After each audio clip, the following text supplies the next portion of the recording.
苦難與祝福。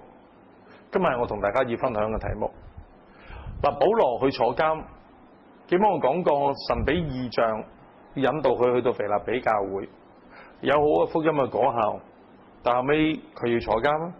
當然而家保羅坐緊嘅監唔係因為喺腓立比傳福音而坐監，但係佢仍然係因為傳講神嘅道而受捆鎖。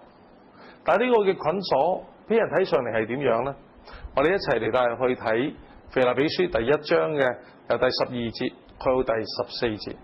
弟兄們，我願意你們知道我所遭遇的事，更是叫福音興旺，以致我受的捆鎖，在御營全軍和其餘的人中，已經顯明是為基督的緣故。並且那在主裏的弟兄，多半因我受的捆鎖，就篤信不疑，越發放膽傳神的道，無所懼怕。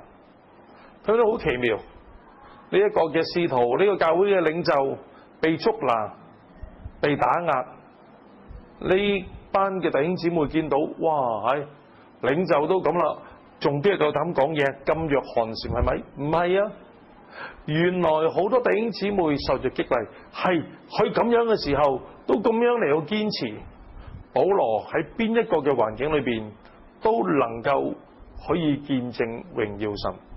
話到以致我受的捆鎖，在御營全軍和其餘的人中已經顯明是為基督的緣故。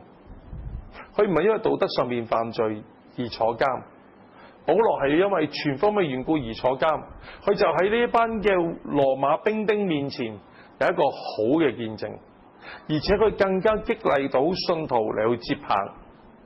所以有陣時苦難呢可以成為另外一個嘅祝福，呢啲嘅苦難可以鼓勵佢哋去面對前面嘅挑戰，係何等嘅寶貴。保羅就話到，並且那在主裏弟兄，多半因我受的捆鎖，就篤信不疑，因為我哋嘅信仰冇話俾我哋聽，我哋係一帆風順。我哋嘅信仰係咁真實，耶穌話你要背起十字架，你又跟從我，呢個真係死嘅記號。所以今日我哋要知道，我哋有苦難嘅堅持，喺苦難中我哋唔放棄，反而會激勵到更多嘅人。